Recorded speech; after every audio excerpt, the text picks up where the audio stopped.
Hello, my name is Ronald Lee Jr., known to the young people that I service as Mr. Ron. So a lot of the programming that I do with my organization, the union, is geared around young people empowerment. We focus on life skills and prevention, and part of that engagement also is engaging the parents as well. So that's kind of what I want to use this time for today, is to kind of talk to the parents and encourage the parents, during this time, just to kind of stay engaged with your children, right? And when I say engagement, I'm a very big advocate for checking in with your children. A lot of times our children kind of go through their days and go through life without anyone checking in on them or checking on them, right? When we talk about checking, I mean seeing how they're doing, like how is their emotional well-being doing. A lot of times, and even when we do check in, right, we'll say something like, how was your day, right? And that's a seemingly open-ended question, but how was your day? They can still answer that with a one word. It was fine, it was okay, all right? And as parents, sometimes we try to get them to elaborate, or sometimes we just accept that as is, but we really don't get into the nitty-gritty of how they're really feeling and what's really going on. So then we, as time progresses, as they get older, we're wondering, well, I didn't know this was going on, I didn't know that, because we did not necessarily create that stage or that culture. So I want to encourage you all to create that culture, that stage, and I kind of want to give you all some tips to do so, okay? So I'm a father as well, so I'm not just, speaking from a vantage point of, okay, I work with youth, but I don't have any children of my own. No, I'm a father. I have an 11-year-old and a 7-year-old. So one thing that what we implement, and I started implementing this just as a result of me working with young people, is I do a high point, low point check-in with them. Now, when we talk about high point, we talk about, okay, what's been the best part. You can do it for the day, you can do it for the week. If you're doing it daily, then obviously you want to do it for the day. You would do this at the end of the day, or, when you're picking them up from school, but by them being homeschooled, now. You can do it at the end of the day before bedtime, or maybe even during dinner. It can be a dinner conversation. To where you ask them, okay, let's do high and low. And the kids look forward to it. Initially they may be kind of reluctant, but if you make it a consistent thing, they'll start looking forward to it, because just imagine how they go throughout the day and nobody really asks them, how they're feeling, ask them about their emotions. So the high point is, okay, what's been the best part of your day? What's made you smile? What's made you happy? What's the highest, right? Because you have some young people that want to share multiple. I have a few highs, but what's the highest? And then if time permits, we allow for them to share others. I help them to establish their life experiences, and the emotion attached to that. Like, okay, this happened and I felt good as a result of this happening. So that's their high. Help them identify their high. And then I would have you say, okay, well, what's your low? And a lot of times people try to forego the low. I don't really have a low, and I let people know it doesn't have to be anything extreme. It doesn't have to be like someone passed, or something ill will happen.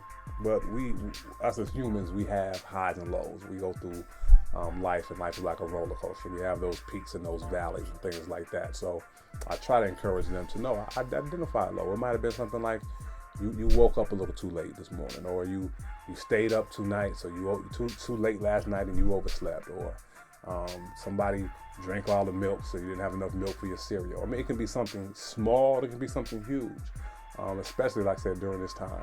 Like you got young people in school. You got 8th graders that are not able to graduate from 8th grade to go to the next. I mean, they're able to go on to the next grade, but they don't have that graduation. You got seniors to where they're not able to do their prom, and they're not able to walk across the stage. Just being in this whole pandemic, they're not able to see their friends in school, right? So those are some lows. So help them identify the lows. Don't let them cop out and say, well, I don't really got a low. And that goes for the highs as well. Sometimes, because they're feeling so low and feeling so down and depressed that they can't think of a high. But we all have highs, and over time, sometimes they just have to do the generic highs, but I try to make them be very specific and detailed. So encourage them to be very specific and detailed, to let you know what's going on. And that's kind of how you can check in, right? To see what's going on with them, and then you can dig deeper in other conversations and things like that. Perfect example when I talked about earlier asking them, how was your day?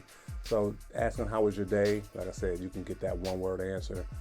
But I like to do open-ended questions, even though that's an open-ended question, but you can still get a one-word answer. So when I talk to my children, I say, tell me about your day.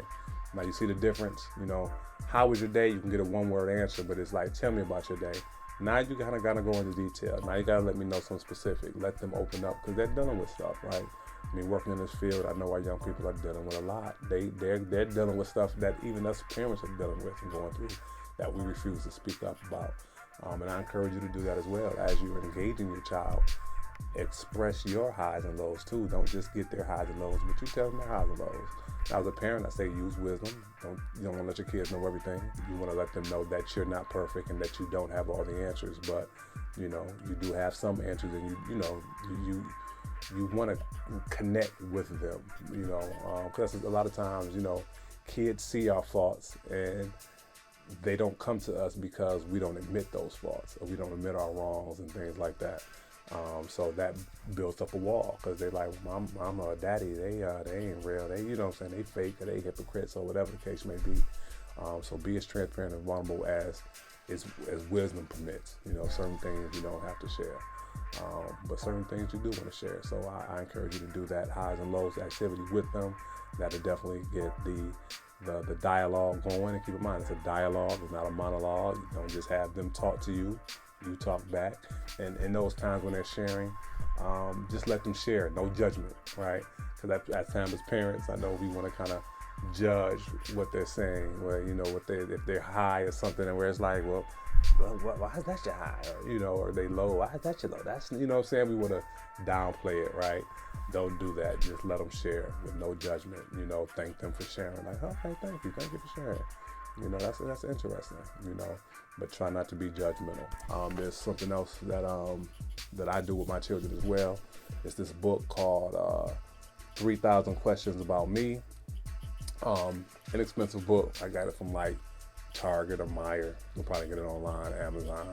But it's literally 3,000 questions that you can ask them. Let me see if I can just and it's minor stuff. It's nothing major.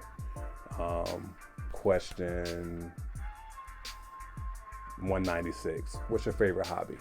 So these are just things that, like I said, you can ask them. You answer them as well, and it's just a way to start a conversation. And a way to get to know each other, right?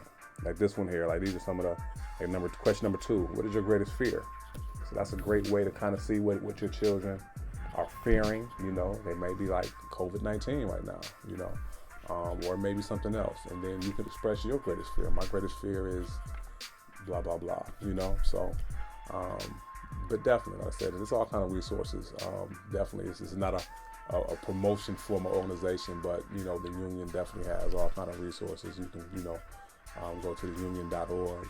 That's THEYUNION.org. And we have different resources for families in need. Our main focus areas is young people between the ages of 10 and 17, but we may have some resources for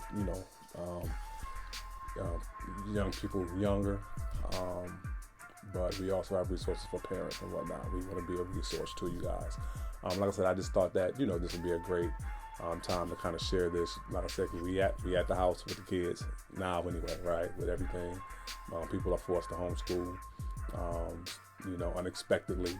And we know that it's a little tense for some people, so these are just some ways just to kind of, check in with your kids. And I encourage you to do this with other adults as well. So hopefully this, information and this is going to help to you. Once again, like I said, I hope and pray that you all are doing well and staying safe during this time, and hope that you were able to take away something from this lesson.